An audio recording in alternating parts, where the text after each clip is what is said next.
Okay, before we discuss Chelsea-Leicester in the match review, I wish to apologise for the lack of content the last couple of days. I've had flu. It's the best way to describe it. I've been a sweaty, ill, snotty mess for the last couple of days. So there you go. Sort of explains the dishevelled appearance.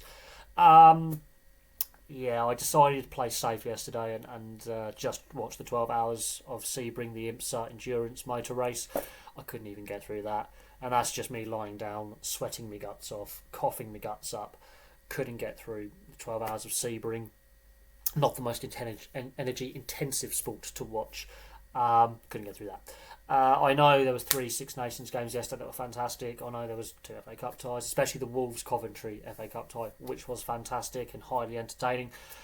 Yeah, no, I just struggling not to cough every 5 minutes and struggling to stay awake. So I thought, well, I like my endurance racing.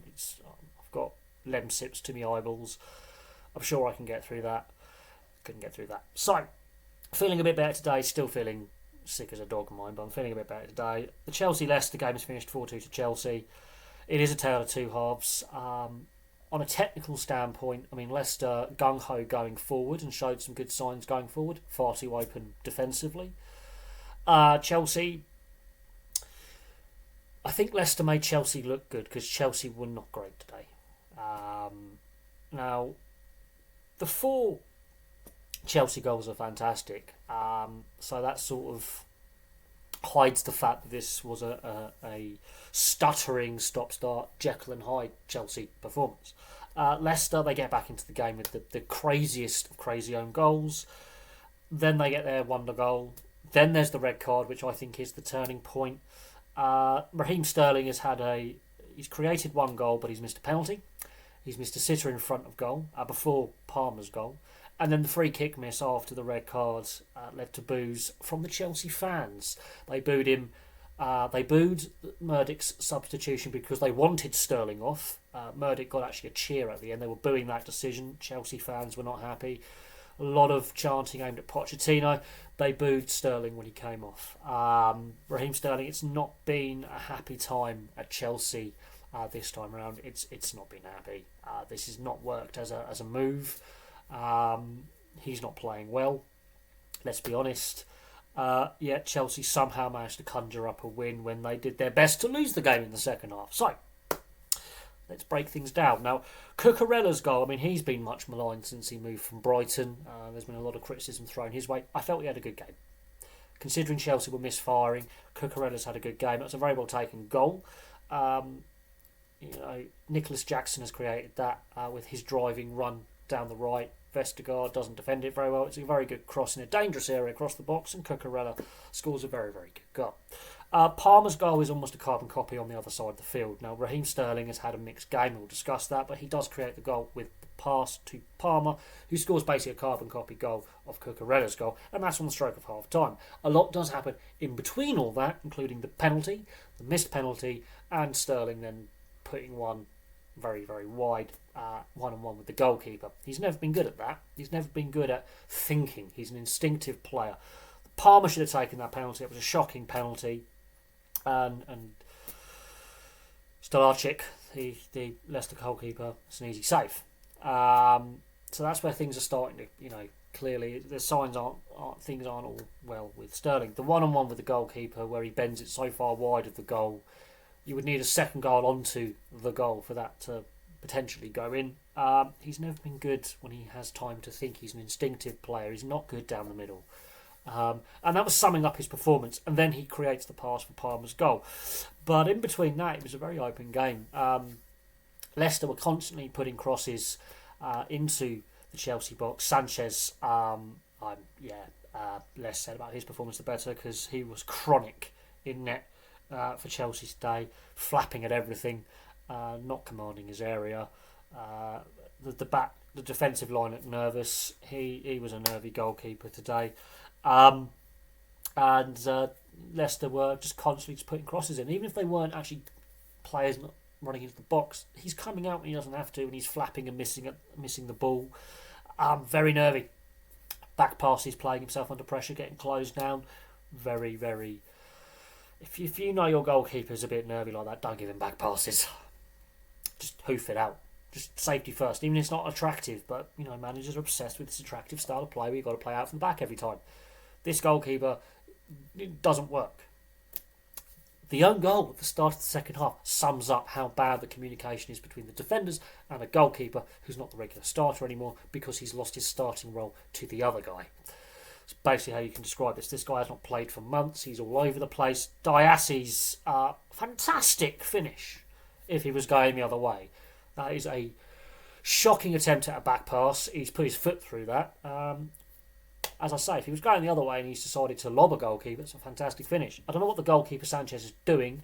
He's in the middle of his D, but he's actually outside of the 18-yard box. He's on the edge of the D. He's not going to receive that ball. He can't use his hands because that's a deliberate handball. That will give away a penalty or a free kick and potentially get him sent off. So the goalkeeper's got himself in a bad position.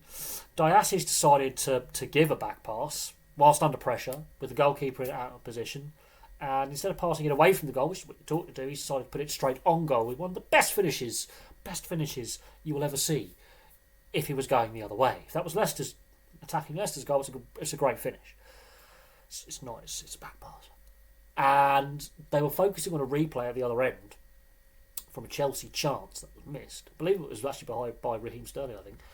And they're focusing on a replay of a chance that's been missed at the other end. Play's gone very, very quickly.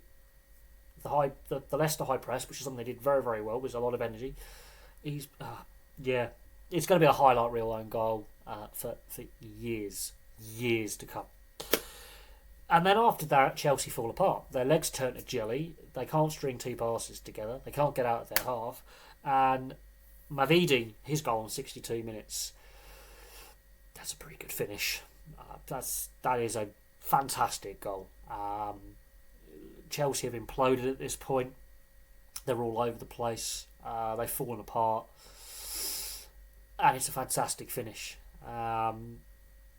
Chelsea from a commanding 2-0 position, whilst not playing particularly well, they're still winning the game. They can grind it out. Chelsea of old would have ground that out if they're feeling a little bit off form or not 100%. They would have ground that out. Current Chelsea, they can't grind out wins. They are all over the place defensively. Fantastic goal. And then we have the pitch invader. He gets removed. And then just a through ball, which is what Jackson just ran all day. Let's be honest, Nicholas Jackson ran all day.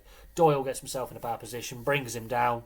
Initially, you're thinking it's a penalty. Then it's VAR upgrades the yellow to a red, and it's a free kick. Now, that's the turning point. At that point, Leicester are winning the battle. They're winning the game. Chelsea can't get two passes together. But a bit of quick thinking and a good through ball with a faster player running in behind because the Leicester defence aren't the quickest. Vestergaard is not the quickest. Doyle's had to come over from the wing-back position. He's out of position. The keeper hasn't come out quick enough. It leads to a red card. Now, the free kick, Sterling. Oh, God. Oh, Jesus. Yeah. Apart from the pass for the Palmer goal, Sterling has been irrelevant today. Can't stay on his feet. Can't pass to anyone.